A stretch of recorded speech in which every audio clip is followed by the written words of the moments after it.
Alrighty, everybody, welcome to another episode of the All In Recruiting Podcast. I'm your host, Enrique, and today we have the one, the only, some people call him the OG, Mike Peditto. Mike, so good to have you on. And I don't know if people call you the OG, I just made that up. Thank you. You know what's funny is I'm not the one and only Mike Peditto.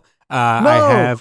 I have a second cousin whose name is Mike Peditto, and until I got famous on the internet, he was more famous than me because he was the marketing director that was in charge of the Theranos marketing campaign. Oh, shoot. No way. So if you, 2 years ago, if you Googled Mike Peditto, he was the only one who came up. Now you'll see both of us. But if you Google my name and look at the people who aren't me, he was in the HBO documentary and someone played him in the Hulu show. So I'm not the only Mike Peditto that got known on the internet. That's funny. Oh my gosh. Random story when you said the one and only. I was like, oddly enough. No, that's good to know. I'm going to go watch the documentary again. Mike, I'm so pumped to have you here today. I know we met in real life at Transform, and that was really cool to meet you. And thank you for being willing to, do some interviews with me in the midst of chaos at the conference. Mike, let's talk about the big thing, and that is your new book. I have it right here. Oh, I have it right here too. Let's go. Yes, you are being judged. Yeah, you have white font. I have yellow. Oh, what? This is the special pre-release edition. Somebody sent me a picture of their book with the yellow font recently, and I was like, "Where'd you get that?" They were like, "Amazon." I'm like, "No, you didn't. Who gave you that book? Who gave away their copy of the book?" So someone is out there reselling it already, I believe. Dang, I guess we're not that tight. I guess I didn't get the yellow. I apologize. There was 15 of them made. Nah, it's all good. Mike, how's it going? How are things going with the book? You're doing kind of I see you talking all over the place. Are you doing a book tour? What's going on? I've done a tour with the book. And what I mean by that is this is the super busy travel season for me. So I've been all over the place. I'm going to every conference and festival and everywhere that I can, and that'll have me. And I've been bringing my book to each one and taking pictures with it there. So my book is on a tour, but I would not say I'm on a book tour. Not yet. Not yet. You will. Okay, Mike, tell the audience. I mean, my podcast is all about recruiting, the All In Recruiting Podcast. So we're talking to employers, we're talking to hiring managers, we're talking to job seekers, and everything in between. Tell us about who you are and what you do in general. So I am Mike Peditto. I am known online as either that or the Realistic Recruiter, depending on where you found me first. So I was my career's taken a bunch of different paths. I was a standard corporate office worker and office manager. I built a lot of teams, running kind of large offices early in my career. And then I got into recruiting instead. There was just a thing I liked doing, and it was different for me. And it worked out. I went to work with a friend recruiting, and recruited for a long time. Moved up and around, and got really into the startup life, and eventually started going through the last couple years what a lot of people in the industry went through. Went through a layoff and a new job and another layoff, and et cetera, et cetera. I started talking about it on the internet. And, I made my account when I was into this new job. I was like, I'm going to talk about what it's like being a job searcher as the person who knows all this stuff, has done all this. Yeah. And, it was working well for people. And then I lost a new job 6 weeks in and made a video. I was like, now you're going to watch me job search. And I live job searched for people on TikTok and Instagram. I recorded my interviews and just sort of edited them down of just parts I was allowed to share, and showed things from them and what I did and what I was learning from them. And I used my real resume and all my sort of advice videos and would edit it in real time for people. I did 100 hours of live streams on TikTok in 60 days. I just made myself there, and and that worked out really well for me. And that eventually turned into a director talent job, and I built this brand. And eventually, this is a very long story. Eventually, I'm here for earlier this year, I decided to go full time in for myself. I had so many things happening. Had the book coming, was doing really well with content, had all these kind of speaking and training engagements going on, and that's where I am now. I've moved out of mostly job search advice. This is a job search advice book. It is there to help people. I also think it's good for recruiting and TA teams to read as well. But I've really started to focus more of my time on the behind the scenes stuff, the what Mm. companies can do. As you know, this person who fell in the middle of this Venn diagram of like recent job seeker on this market, someone who's been on the hiring end for a very long time, and someone who has built credibility and a following on the internet. I land in this spot where I get to do those things. So I talk as a job seeker and as a TA leader to TA teams at this point and sort of like help them revamp and move into a little bit more modern of a way. And I don't know. I don't know if that's called a thought leader or an influencer or what. Yeah. I'm just everywhere doing recruiting stuff, I guess. No, I mean, I think you're a recruiting expert. That's how I see you. I've been following you for years, and I just think that you know it. You know your stuff, and I think the big draw with you is, like you mentioned, like you've kind of let people in to your world, into your life. I Mm-hmm. mean, I always share with people the job search is so intimate. You know, it's like it's really personal and it's really in your business. And I think because you let people in, people that's like a very winsome thing to do, and people trust you like immediately. What the heck? That's my alarm to go pick up my kids, but I don't have to. I don't have to. Not today. Um, let's see. Let's let's jump into the book. Like, when did you what brought the book up? Why did you want to write a book? Don't you, like what are people gonna think? Like, aren't you a cocky recruiter if you want to write a book about recruiting? Like how did this come about? Um, well, who is cocky to write a book? You have to Yeah, really love your words to write a book.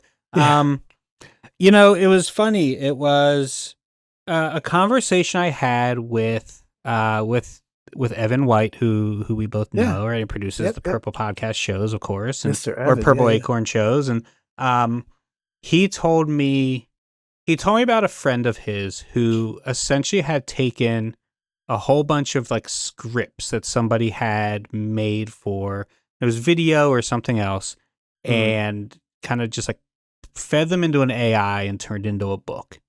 And I was like, interesting. I have years and years worth of like job searching and TA scripts already. However, Mm. I don't want to just like turn it into an AI book. But this is Sure. where the conversation started. Yeah, yeah. And, you know, eventually we talked about it and, you know, like, well, let's try and do it. Let's transcribe all of your TikToks and then see if there's a book to be made here. Wow. Um, and That's cool. that was the brainstorm. As we just sort of, you know, took hours, you know, through AI, obviously, to transcribe every video I'd ever made, find like the really good ones, the ones that make point, the ones I'd want to expand on more, the ones that are sort of repetitive, the ones that have changed over the years, and started to break down into like what would be a book chapter, what would be sort of a point if this was a book, and it just evolved from there. It was probably a Huh. year process of writing and expanding and rewriting and getting new Yeah. outlines and trying all these things. But you know, I tell people now, like when they read the book, if you followed me on social media, if you know me on social media, if you like who I am on social media, like you'll hear me in this book. Like Yeah. Yeah, this for book is as sure. close to just like taking, you know, my year's worth of video content and turning into a written form without just like transcribing it word for word. Yeah. No, as I'm reading the book, I could tell it's your personality, you know? Mm-hmm. Kind of Yeah. blunt, kind of just to the point, a little bit of sass, a little bit of humor, but mostly blunt. Yeah. Yeah, and that's ultimately where the book and the where the role for all this came in was the idea of that. Like just can a Yeah. book be as interesting and engaging as these videos? I was sort of curious to see. And that's where that early brainstorming and transcribing Mm. everything and finding like what of this is book worthy was cool, right? And that's where it was just like I had an editor who I worked with who we'd have some videos and she'd be like, yeah, this is great, but this isn't like a book. It Yeah, has yeah, to be different for a book. Like, how can we yeah, yeah. expand this? What can you really get into? And which is nice because that's been a struggle for me. You know, like I've gotten very good at making minute and 15-second like snippets of videos, Yeah, and then having to like argue with everybody. It's like you didn't mention this or this or this, and now I really get to go into all of that too. So yeah. it's sort of this like ability for me to go much more long form on the content I've been putting out there anyway. I think it's a great book, and you mentioned that TA teams should read it. Talk more about that. Yeah, so I mean, the book is aimed at job seekers for sure. It is just sort Yeah. of a mix of stories of like my own job searching stories and real examples of stuff I did and real emails I sent. Also, examples of me on the hiring end and how we handled certain situations and what we were thinking. And also examples of what I've learned on the internet talking to people. Uh, and the reason I say it's good for TA teams is like expose the wrong word. This isn't like this isn't the Facebook book, but like, you know, I talk about like, here's what I've sat in rooms with hiring managers when they talked about. Here's why I've made decisions that I made. Mhm. Here's what I know they did after I sent them this email because I've seen it done. Things like that, where like it's not all negative stuff, of course. Some's negative, some's Sure. positive, some is just the truth of just sort of like, yeah, this stuff matters and happens in this way. Um, but you know, a lot of it is I think if you're a recruiter or probably mostly a recruiter, and some of it you might say like, oh yeah, I've had that hiring manager, I've worked with that, I know that kind of happens. Or you might say like, oh, that is what I do. And hearing it Yeah. sort of written out and called out is like something he wishes that didn't happen when he was recruiting. Like, Mhm. you know, maybe I need to be kind of second guessing this. So it's not so much a like tip book for them or tip list for them as much as just sort of like hey, I'm talking real world, and if some of this is resonating with you, like you probably Mhm. also need to think about if that's a change you need to make. And what's kind of your preliminary feedback from people, job seekers or recruiters about the book? I mean, I'm enjoying it. I'm like, Yeah. chapter and a half in, but I'm enjoying it so far. uh I mean, unless people are scared to like come tell me they don't like it, I've heard lots of good things. You know, I think the thing with a book that's very different than making social media content though is no one who doesn't like me has bought this book. No one who didn't want to hear from me has bought this book. Whereas social media, things you don't want to see or hear are sort of like put in your face. And Yeah, it's true. so I'm not surprised it's been a very positive, you know, Yeah, yeah, review. Like it's all 5-star reviews on Amazon and people messaging me and texting me saying how great it is. I'm just like, well, yeah, like yeah. of course you like it. Um, You're my friend. Yeah, yeah, yeah. You're my friend or you followed me for a long time, right? yeah. You're the Right, kind of right. person who, when I send an email out about the book, like replied about how excited you were to buy it. If Hmm. you didn't like this book, I would be really worried. Like that means like I just like did something wrong. Um, so I haven't, it hasn't been tested, I suppose, to like Hmm. a lot of people who I think have no clue who I am, what they're thinking. That's sort of the next step. I love to figure out ways to do that and to like get it in brand new spots. Have you seen like? Because you mentioned it's tailored for people job searching. Like, I mean, every day I'm seeing another company laying off tons of Mm-hmm. people. Like, are you seeing every time that there's a big like? I think it was a big consulting firm laying off like 10,000 plus people. Whenever you see that in the news, do you see an uptick in sales? Um, no. Now the book hasn't been out long enough. I mean, the book's only been out for 5 or 6 weeks. Um, and it isn't. So where this book isn't yet is in that like long term book list, and that's where I Yeah, think sort of time comes with that. Right, there are yeah, books on yeah, job searching that've been out forever. Right, my book yeah, on Amazon has like 17 reviews, which is great, like 17 5-star reviews. But there are books out there with like 800 reviews, yeah, like yeah. 900. And when you search just like job searching book, they're the ones, right? They're like the what color is your parachute is always going to Yeah, come up, of yeah, course, right? And yeah. like, you know, Adam Grant's book and Interviewology by Anna Papaya, right? Just like these Mhm, books that have been mhm. out a long time by people who have millions of followers online and like Yeah, yeah. years of track record. Like my goal is to make it into that, like with this book Yeah, eventually. yeah, for sure. Um, but I have like internet clout, but I don't have like that internet clout where it just Yeah, like happened on like day one, where it's just like, oh, the new Stephen King book's dropping today, right? Like that wasn't the yeah. situation with this one. Um, so yeah, the next step is figuring out like kind of how to Mm, become that, and I think it comes from like trying to get into like career services, Yeah. and schools, and be one of those books that like people get recommended after layoffs, and um, obviously word of mouth that comes with it. So the cool thing with the book is it can be slow growth, right? It did well, it debuted, and we were number one on like the interviewing and the job searching book charts Yeah, that's for a great. couple of days. And that was fun, sort of that initial rush with it.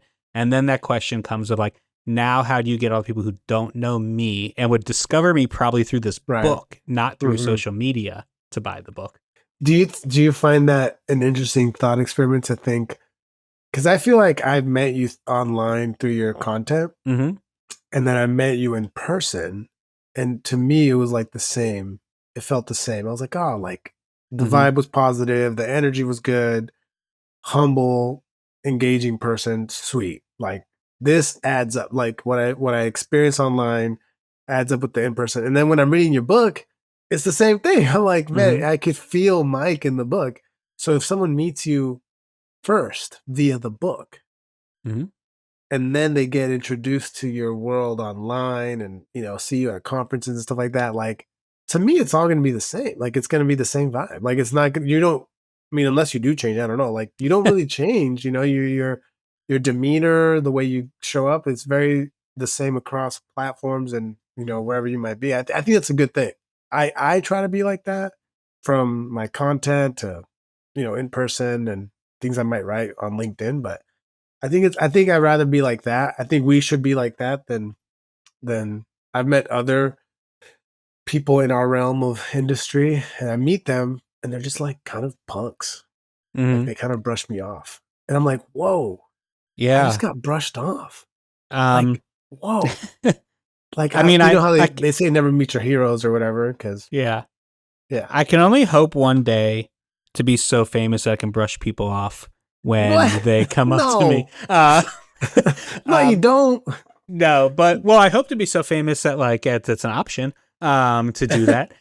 Like right now it's not, right? But right now, honestly, I'm still surprised. I was just at HR Tech, and whenever Yeah. this airs, HR Tech was a few weeks ago, Yeah. and I spoke there and was like doing some media work there, doing some content creation, and got approached, I don't know, 10 times like through it, by somebody Yeah. who like knew me and recognized me, Like me at which is, Transform. yeah, like you would transform. Yeah. And you were the only one to transform. So it was 10. So we 10x Let's go. we Let's go. 10x by this one. And every time it's sort of surprising still. And I people are like, "Wow, you're so famous." And I'm like, "Listen, like there's levels to fame, and if getting recognized 10 times at an HR conference, like whatever level of fame you think that is, like that's where I am now, like a C-level celebrity at an HR conference, I guess, like that's where I am." Um uh, so to me it's still surprising because like I'm just there, but you are right. Like to get back to what you're saying, just to me it's authentically me. Wherever you see me, yeah. the book, LinkedIn, TikTok, and so I'm the same person on every platform, No. right? Like I try and get that to people all the time when they talk about LinkedIn. I'm just like, I don't know, like come find me on LinkedIn. I'm doing pretty well there, and I'm not who you think LinkedIn people are. Like I don't change my content or style one bit on there. Right. Um Right. I'm gonna be me. I'm okay that that's not for everyone. Right. Mhm. I don't think that this book's ever going to become What Color Is Your Parachute, because that book is written to make everybody happy. My Yeah. book is written for people who want what I put out, and I think that's it's ultimately who I'm so talking to. the way that I read it, it's like having you there as I'm like it's just I could feel like you're talking to me, Hmm. and you're just being it's kind of how I talk to people that like young career people that I mentor, or people that I live in Portland, and there's a big company in Portland that has been around for 30 some odd years or something like that hires really awesome people. And these people tend to work there sometimes for like years and years. And they work there for like 15, 17 years, 20 years, and then they get laid off. Boom. Hmm. And then they reach out to me because they kind of know me or have met me, and they're like, help. And so like I talk to my mentees as well as like these other people of like, it's 2025 and it's a different world, and you have to like engage in such a way that is going to set you up for success. And it's tough, man. And so like when I'm reading this book, I'm like, he understands the nuance of like when you send an email or when you do this or when you do that. Like it's like things matter, and I think it's really important for you to know that.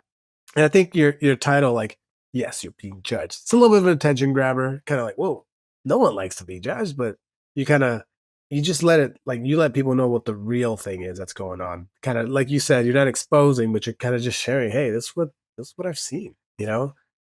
Yeah, I mean, there's too much talk on the internet, especially about like a perfect world Yeah. and how it should be, and that's just never going to be me. And um, there's a couple times in the book where I specifically call it out and I say like, "Hey, I know right now you're thinking like I shouldn't have to do this or whatever," and just like, "Cool, like keep thinking it, but like someone else is Right. doing it. Right. You don't have to do anything. No one's going to come to your house and arrest you." But like people are going to choose who they want to choose, Right. and that's what the effort's there. And I think that like I try to speak to people. I think like one way I've tried to explain is I try to speak to people who like understand that there's effort, that effort has to be put in to get most good things. No matter what situation, there's always going to be people who are further ahead, who are more privileged or whatever else, right? But like Right. effort is always going to have to be made. And this is for people who like want to be successful, understand a game exists to be successful, and that's it. Right. Um, there's this video I literally just rewatched it today. This Yeah. video I love, and I forget the name of the person. I wish I could credit him right now. Who made it on TikTok? It's just like this young 27-year-old who makes like advice for young people, and Uh-huh. he basically like compared the advice he makes to like being a wide receiver. And he was just like, like if you're a wide receiver and you have like one play left and you have to catch a touchdown pass to win the Yeah. game. He's like, Yeah. there's basically two scenarios. One is the ball is going to land right in your chest and you're going to walk into the end zone and like touchdown. Uh-huh. And that's great. But the more likely scenario is the ball is either going to be a yard long, 5 yards long, 10 yards long, short, right? And like you have two decisions to make, like to try to go get it, even though it's unlikely that you're going to catch it, or to like turn the quarterback and like shrug your shoulders and be like, what are you doing with that throw? And he's just like, uh, everyone has to like struggle to catch that ball. Yeah. And just sort of like, so I liked that analogy because just sort of like, yeah, like, I don't make advice to people who are just hoping that the ball will hit them in the chest because like it's not going to. Right. Yeah, and I mean to add a little bit of spice to the post, it's like I mean, I didn't play wide receiver, but I can play wide receiver when I was younger. You when the ball is thrown 10 yards, whatever, farther, as a wide receiver, you have to adjust. Mm-hmm. You have to put on the boosters and go get that thing, or put on the brakes. So it's like if it's short. So I think adjusting is what people struggle with in their careers. Like, Yeah. and it's just, dude, it's like so. So like I mentioned, I live in the Pacific Northwest here in Portland, and this company over here that I keep talking about, it's such a huge part of the economy and the culture of the city. And I was talking to somebody the other day, and they were so for the last 30 years, there's been like a system of how to get into this company to get you have to go in a certain part of the business, like supply chain, I think is what people go into. Like they go into supply chain, but what they really want to do at this firm, at this company, is like finance or design or whatever, XYZ other job that's not connected to necessarily directly to supply chain. Mm-hmm. So I was talking to this, and they were, I'll say, yeah, on the more early career side of things, and they were like, yeah, they like this person that's been there for a long time told me that like I could get into supply chain because this person's in HR. They're in HR, and they want to get into product, right? Designing like or like testing the product and stuff like that. And this is the kicker. This person is already working at this company, right? They're already full time at this company in the HR realm. They want to get into product. And this person that's been there a long time told them, hey, you got to go to supply chain. And then from there, you can get to wherever you want to go. Like, and I've seen this, Mike, for like 15 plus years of me living in this area, Yeah. right? And I'm just like, I had like this moment of like, uh, you work at the company already? Yeah, I'm full time. Oh, you're full time? And you're in HR? Uh-huh. Okay. And you want to go into product testing? And this person's been there for 17 years is telling you to go to supply chain in order to go to product? Like, I've everybody and their mom wants to do that. And it's mostly people that are on the outside working at a different company. They're told go into supply chain, put a year in there, and they network to get to where you want to go. So I had like this whole conversation with this person, like, do you understand that you're there already? Like you're there. You're not trying to get there. You're there. So go talk to the product people. Like go talk to who's the product person you know. Oh, well, I met this person. Go take that person, buy them lunch, ask them 21 questions about them and what they do and how they do and what they do, like all the different things, and pay for the lunch. And then send a thank you note after the lunch. And they're like, oh, I never thought about that. Like I was gonna go talk to the product or to the supply chain people. And it's just like, it's 2025. Like the advice that we're giving to, I'm actually working on a post, like a LinkedIn post to talk about the cautionary tale of like getting the same advice that's always worked isn't going to work today. And I Yeah. think that's why your book is so good. Cause it's not like the cookie cutter advice. It's like you've lived it. Yeah. Like you I have mean, lived this and like here's the real talk. Here's the real deal. yeah. I mean, it says on the back of this book, and it's definitely not another just be confident pep talk from someone who hasn't applied to a job since 2009. Yeah, Right. I just exactly. think that, like, I think that's so much. I mean, that's ultimately what got me making so much of this content to begin with, was I saw so many people, and there's so many people out there who, like, oh, I was a corporate recruiter and I left corporate recruiting 10 years Right. ago to change the system. And like, I was like, okay, so what you are saying now isn't relevant anymore.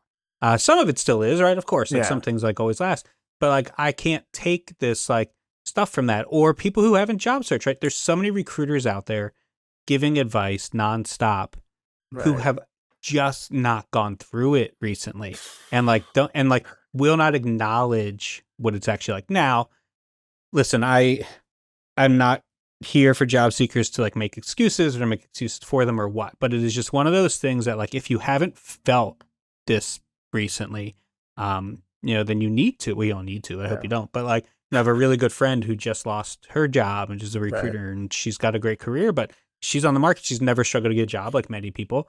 And like she's sort of just like, oh my God. She's like, I feel unqualified to even like give advice right now because it's just like what it's like. And I think like if you don't actually know that pressure of today's market, like just be quiet for a little bit. Right. I I I couldn't agree more.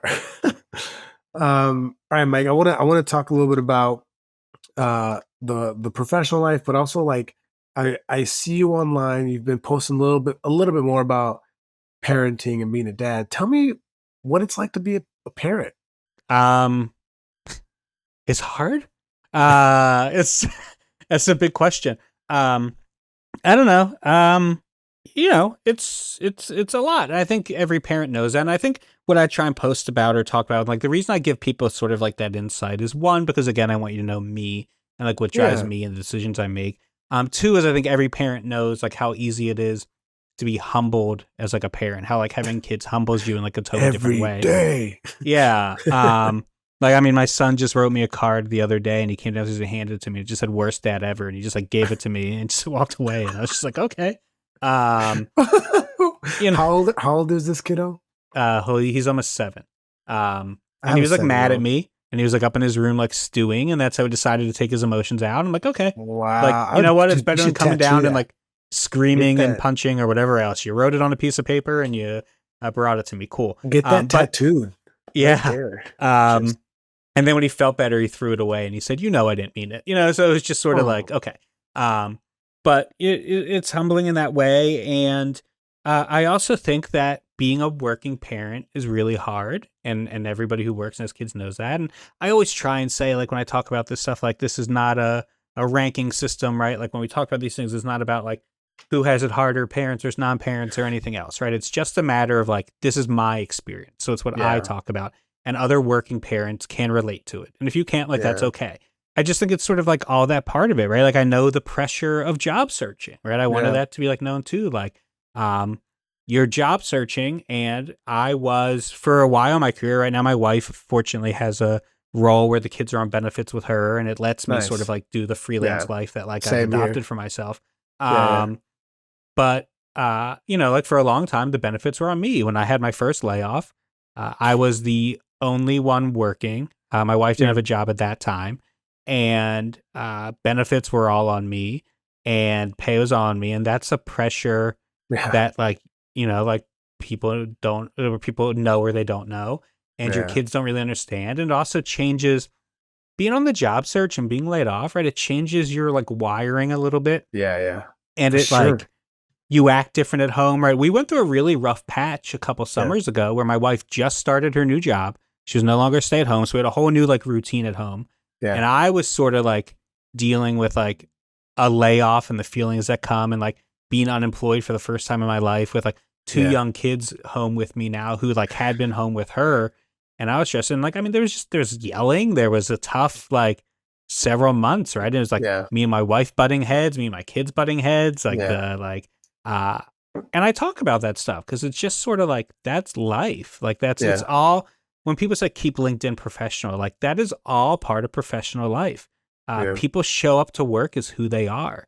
And right, like when I work with people, I respect people and talk about what they want to talk about at work. We want to be best friends, whatever. But like, I care about like what's happening in your home life and what's affecting Yeah. how you show up to work and like all those things. Like it's all ties together. No, I feel the same way. I have like this rule when people ask me about LinkedIn stuff because people always tell people think I'm like this big LinkedIn guy. But I'm like, no, you don't know Mike Peditto. You don't know all these other guys out there and gals out there. But my rule is always like, I only talk about things that I know about. Like you're never gonna have me talking about astrophysics. Right. I'm like, I know about Three Eye Atlas, and there's like this thing coming towards Earth, and that's crazy and intense. And it kind of like I nerd out on that to escape the craziness of the world to understand like just something cool like that. But that's all I know about the solar system. Three Eye Atlas coming towards Earth, late October. We'll see what it is. But I don't talk about things I don't know about. So it's like usually it's just recruiting, recruiting, something about a job I'm working on, and then like family. Mm-hmm. And if it's family that I'm talking about, it's like linking back to recruiting or something else around recruiting. And that's it. I don't really talk about anything else. On Instagram, I'm a little bit more like talk about the dad stuff, the workout Sure. stuff, the recruiting stuff. It's a little bit different, but LinkedIn, that's all I really dive into is just like recruiting, leadership, business. If it's family related, it links back to the other stuff, like making the time to go to the appointment or go to the game or Mm-hmm. you know putting off maybe rescheduling the call with the client to go to the meeting with the kiddo, whatever. I just think I see that a lot of I've seen that a little bit more in your content. I really appreciate it because it helps me be more vocal about the stuff that I put out because it's weird. It's sometimes it's like you're right. It's not about who has it worse, but like, dude, I have three kids. I don't know how many kids you Yeah. have. I have three kids. They're about to be 8, 6, and then the youngest is 3, and it's crazy. It's just such a crazy time, and I feel like it's a different. Just how in recruiting it's like a different time of recruiting and like job search and hiring. It's like 2025. It's post pandemic. Like there's a way to go about the job search, like that you share in the book and that I try to share online as well. It like I mean, I don't know if you're a millennial. I'm a millennial dad with 3 Mm-hmm. kids under 10. Like I'm trying to be I'm not trying to be like the boomer dad that like just worked and worked Yeah. and worked and worked. I want to be like the millennial dad that is there and is making like you've seen the movie what's the movie where you make core memories, Inside Out? Mm-hmm. You've seen it? Of course. Yeah, like I want to make so many core memories all the time. All the time. Cuz you know what? Yeah. I don't have that many Yeah. with my parents, my dad, like I don't have that many. I have some, but I want to make a ton of core memories all the time. And it's like, but I also have to do this career thing and have a job and be a provider. And I think balancing that and sharing how I try to go about it, I think is really important for people out there to like the feedback that I get a lot on LinkedIn is like, thank you for sharing. I just went through that. Right. Like, thank you. Like, yes, I should let my kid cook dinner with me because it's a bonding thing and not just like go watch TV. Like, even Yeah. though it sucks because they're gonna pour too much salt or they're gonna pour too much thing in the thing. It's a thing that you're coming along with rather than go. Let me just do this by myself. You know. Yeah. It's How do you hard. balance? How do you balance all the travel? We make it work. Yeah, I guess the balancing comes from that it goes in waves. I mean, I was home yeah, all yeah, summer. But September and October are busy. yeah, yeah. And we go and we go. And that's it's one of those things where it's just sort of like you make it work. If you want to. I don't want to travel this much forever, but I'm Right. trying to make something work. And it takes putting in sort of the work up front on it and Yeah, going to all these things, right? And speaking at these events and putting in that time and all that effort and to have it pay off. And I'm seeing it pay off, right? I've had opportunities that have come because of it. And um it's just one of those, like those weeks are tougher. And October is gonna yeah, be a tough month for my wife and for my kids. And yeah. but we make it work. I mean, they go to school during the day, and my wife has to leave work, leave a little later in the morning, and come home a Hmm. little bit earlier, and deal with a lot of the BS on her own, and Yeah. text me about sort of what they're doing, and I can't do anything about it. And Right. we call, and we FaceTime, we do those things, but like Yeah. at the end of the day, it's a couple days a week, a couple days out of a few months of the year. It's not Yeah. like I'm on the road all the time, and then I'm just home all the other time too. Um, so I think I balance out in that way too. I mean, like I'm home all the time, and like I said, like my wife goes to work and she gets home a little bit later. 'Cause she works a little bit further from home. So like, I'm here in the mornings when they go to school, and I'm the one who picks them up from Hmm. daycare. I'm here at the bus, like when my son gets dropped off after school, and like I make them dinner and like we do all that stuff. So Yeah. like that time's there. So I don't, while I feel guilty being away, I don't Yeah. feel irresponsible being away or that I'm Yeah. not kind of Yeah. pulling it. So I Yeah. mean, Yeah. balancing's tough because my wife's who it's hard on when I'm gone, like way Hmm. harder than me. Yeah. Yeah. It's like little mini vacations for me every time. Except I still Posting wake up at pictures like by the 4 a.m. pool. Oh yeah. I went to an event in Phoenix and went to an event in Phoenix. I felt so guilty because it was at like a resort. And I was just like, I got there and the resort was so nice, and they had this like beautiful pool, and me and like a couple other people who were there, like we just sort of like bailed on a few of the events and like laid out by like the pool. And I was going swimming, and like my wife like FaceTime me like with the kids, and like I felt bad, but at the same time I was like, well, I'm here. Like Hey. would this be easier for them if I was just sitting in my room sad that I was here?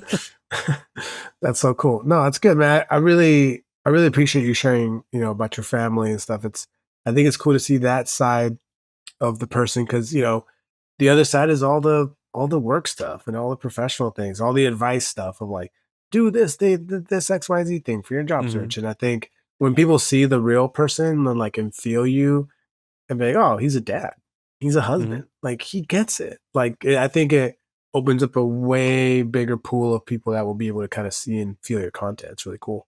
Yeah, and that's ultimately, it's a hard balance. I'll say there's so many debates about this. Like there will be people who say I share too much about my family online, and like I shouldn't be. Right? Like there's all this issue like how many pictures, like should you be sharing kid Oh, pictures, like. And kid, I think yeah, on my yeah, TikTok and Instagram, I really don't. Something about LinkedIn I do, which is silly because either way, I'm like putting it out there and putting them yeah, on there. And there's some people who do it a ton, and there's some people who just like won't, and they like cover up their kids and they keep that separate. And I think everyone gets yeah, to make yeah, that decision for themselves. But ultimately, to me, it's just sort of like I've decided that like anyone who wants to gets to come into my life because I'm putting all this info out on the yeah. internet. And right, all you have to do is Google me. If you can Google me and you can find my phone number, you can find my address, you can find all that Google the stuff, right? right you, not your Yeah, cousin. you'll find the right me, not the one in Google the right. California. Um, but like like that's just the way the internet. As soon as I decided to make that public figure, that I was like, I'm Yeah, gonna be this public figure. You, um, you lose the right to assume that people can't find this stuff if they really wanted to anyway. yeah, yeah, Um, and I've had people find my phone number or address or whatever else, and like not do anything like terrible with it, but it's just sort of like, it's there, and because that's how the yeah, internet works. yeah, yeah. So like I'm not more worried because I also posted a family picture on LinkedIn than I Yeah. would have been already just because my info already being out Right. there. No, for sure. What's so what's next, Mike? What where are we going next? Like are you going to Wreckfest in Nashville? Yeah. I mean, depending on when this airs, I leave on Monday, this coming Monday, the first week of October. I'm going to Minneapolis to do a Disrupt HR talk there. Oh, cool. And then I go with my family. I come back to my home on Wednesday. I leave with my family on Friday for family vacation we do Nice. every year over this long weekend. And I come back Monday from that. Tuesday, I will be flying to Wreckfest the second week of October. Um, at Wow. Wreckfest until Thursday. And then on Monday, the week after that, the third week in October, I'm going to San Diego for LinkedIn Connect. Wow. Yeah, that's an exciting one for me. They've asked me to come out and sort of like make content about like their event there. That's so Um, cool. so I'm going to Hey, be out tell me doing know a that. guy in Portland that can do the same or do something Yeah. similar. Yeah, It was man. a Come real on. random thing that like worked out just like because of the right conversation at the right time. Yeah, yeah. But so I'll be doing that. And then I have a couple things on in November. But so that's every week in October. That's I actually dope. had some stuff I had to like turn down because it was just sort of like that's a lot of like come home and turn right back around. Um, but you know, Mike, there's when some you swing turn stuff. stuff down, holler at your boy. Yeah. Let me know. I love Wreckfest. Wreckfest is a lot of fun. Um, so I'm excited for that one. And I'm excited to go to San Diego and, Nice. you know, take vacations for my family. That's great. Mike, before we close it out here, what I know you got all the millions of followers, but like what for the job searcher today, October 1st, 2025, two nuggets of tips. What would you tell job searchers today to kind of engage with like after they listen to this awesome podcast Mm-hmm. and after they followed and clicked the link and subscribed, what should what should people be doing later tonight? Okay. So the two things that I think all job seekers need to do in 2025 Yeah. and heading into 2026. One is decentering yourself as hard as that is from the job search. And what I mean from that is like, there's some people who like consider the job market happening to them, not that they're a part of the job market. The analogy I always use is there's this saying I love. I don't know where it came from. It's like you're not stuck in traffic, you are traffic, right? Like you are part of this job market. You are part of the overcrowding and all that. It's not your fault, of course, right? But like, so I say all that because I talk to a lot of people who are like getting a lot of interviews and going really far, and the things that was wrong. And I tell them like, look, like most people are getting interviews at like 1 to 2% of places they apply.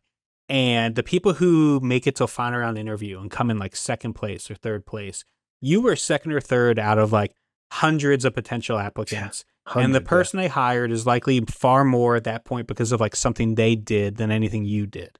It's something you had no Right. control over. Right. So when I say decenter yourself, I really mean like you have to understand sort of the statistics behind all of that and the numbers and really think about it that like this isn't just like a thing happening to you. It sucks. It doesn't pay your bills, but like you need to understand that.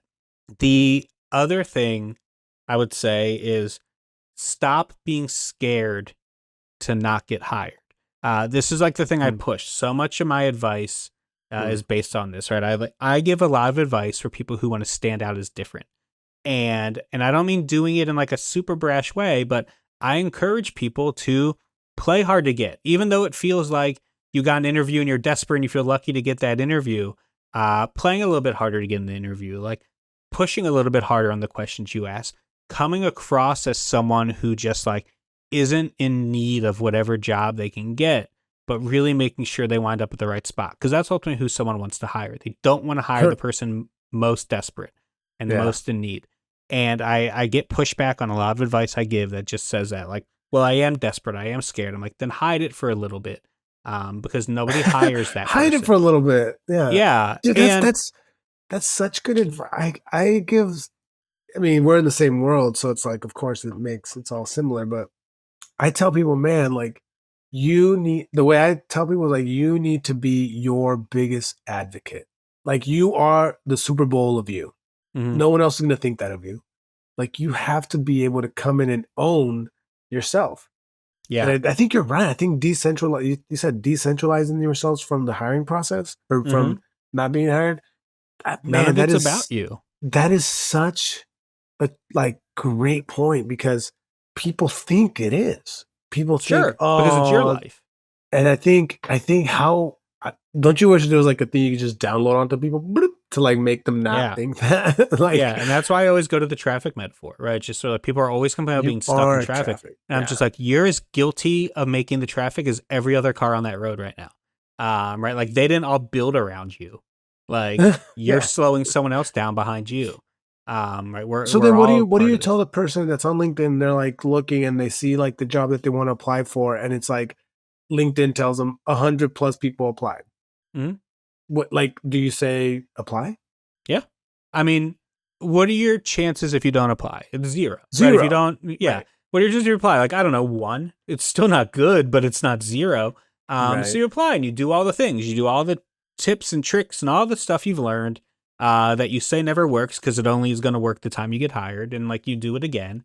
Right. And yeah, you go for it. And then when it comes to sort of that more risky stuff, if it does sort of move forward, whenever people push back on me and they say, What's like like, the biggest pushback on you? Like who's pushing you, Mike? I get Because pushback like all the time. Have you not met the internet? I, People I have seen some of the stuff on your stuff. I'm like, these people, I people mean, push back so on whack. everything. But the thing people push back on the most when I give a lot of my like more bold advice that I don't hear a lot of people give with some of these like strategies is like, oh, there's a risk. They might not like that. They might think you're more difficult, or they might not want to. I'm like, you're right. They might. Uh, what I was just say though, like with all due respect, how has playing it as safe as possible been going for you on the job market? Right? Just like you've been Right. unemployed for 8 months. I'm telling you to try sort of this more risky stuff. And you're like, oh, well, that won't work. Like they won't like it. I'm like, well, how are they liking what you're doing? Yeah, Just like yeah. you're not going to have the job either way, I guess. At least try to stand out. Do you feel like that's worked for you? Like kind of like that little bit more of a Mm-hmm. tensious kind of like moments in the process? Yeah, and desperation doesn't. In my book, you'll get there. You're only a chapter and a half in. Yeah, yeah. There's a sequence I show where I show this email chain when I was laid off and desperate and really wanted this one Mm, job. And there's like this like total spiraling by me, sending like 15 emails over like a couple days span to like the hiring manager. yeah, yeah. And I of see what course you're I didn't get saying. hired. Yeah, they're like, Um, what the heck? This guy yeah, is like crazy. nobody would like that. And then, like I show my real emails in the book, and I'm just like, look, you're reading this. Like, what would your response be? And people need to see that sometimes. So yeah, like that is how I do, right? If I were job searching today, um, I would let managers know I'm not in real need of a job. And depending on the situation, obviously, it doesn't make sense in all things. But like, if I were reaching out to someone, I was just like, hey, I have my eye open because if something's really good, looks really good, I'm never going to say no to exploring it. And that looked interesting. I'm always going to lead with a message like that over like oh, I really need this job. It looks like the best job in the best company ever. And like, when can we talk? I'm so excited about it. It's just sort of like, that's not going to work. Right. So are you when it comes to like the little things like open to work banner, pro, con? Do what you want to do. It just doesn't matter. I'm so tired of talking about the open Yeah. to work banner. And I just mean like, I'd be like, this debate's been forever. And it'd Yeah. be like, oh, I used it and I got a bunch of spam and it never got me anything helpful. Okay, then take it off. Well, I Right. used it and the right recruiter reached out to me. Cool, then keep it on. It's just like Yeah, what's not happening is nobody cares. Like yeah. nobody cares, right? Like you see these articles and like ex Google recruiter says that hiring managers, anyone who's ever worked with hiring managers knows they are probably not going to look at the LinkedIn of the candidate to begin with until the interview starts. And they're Right. kind of going like, Right before it starts. right. There's no way what they're doing is just like they don't sit on LinkedIn all day, see a green banner, and message the recruiter and be like, "Don't send me that person because they have a green banner." Like that doesn't happen. It's just like they don't care. Most of these hiring managers don't even know what a green banner is. Like they're just like they're just doing their jobs. I love it. Those are such good points, man. Like Mike, I'm gonna ask you in real time and you could probably say Enrique no, but I would love to continue to have you on as a guest. Like you have such great insights, such great points. Love to have you on whenever you have the time. or whenever you want to talk about something hot that's on your mind. Yeah. Because I feel like people really, love your stuff. And I mean, I love your stuff. And I want to be you when I grow up. Yeah, man, so good to chat with you. I feel like you're killing it right now. And if you haven't bought his book, if you're a TA team or if you're a job seeker, please buy the book. Buy the book. Yes, you're being judged by Mike Peditto. And make sure you find the right Mike Peditto. Don't email his cousin for the book because that's not the right one. And don't buy the weird AI slop versions of the book that like as soon as it did well, like if you type this title into Amazon, you'll see like lessons learned from Yes, You're Being Judged by Mike Peditto. It's like weird like AI Cliff Notes of the book being sold like way cheaper. Dude, how is that legal on Amazon? Because it's Cliff. I mean, it's Cliff Notes, right? Cliff Notes are legal. It's the lessons learned from the book. So in Amazon's full of AI books like that. People always like send me, do you know this exists? I'm like, yeah, it exists. There's nothing I can do. So don't buy that one, and buy this one. You should just do like lessons being learned from lessons being learned about this book, and just. I thought about writing like a 0-star review and be like, this isn't even real. But then I was like, no, Amazon will just like remove that and like ding me for doing that. Like, awesome, Mike. Well, hey, like I said, go get his book. Check him out on all platforms. And Mike, thank you so much for being a guest on the All In Recruiting Podcast. Really appreciate you. Yeah, I appreciate it. Great being here. What a great episode we just had with the Mike Peditto. Such a great conversation. If you didn't hear me say it already, go get his book. Check it out if you're part of a recruiting team or lead recruiting teams, or if you're just a job seeker looking for like the most honest, blunt ways to do the job search, please go buy his book. Also, please follow us on the Purple Acorn Network. Follow the Purple Acorn Network. Subscribe, comment on wherever you're listening to this or watching this. And yeah, I'm your host, Enrique. And see you on the next one.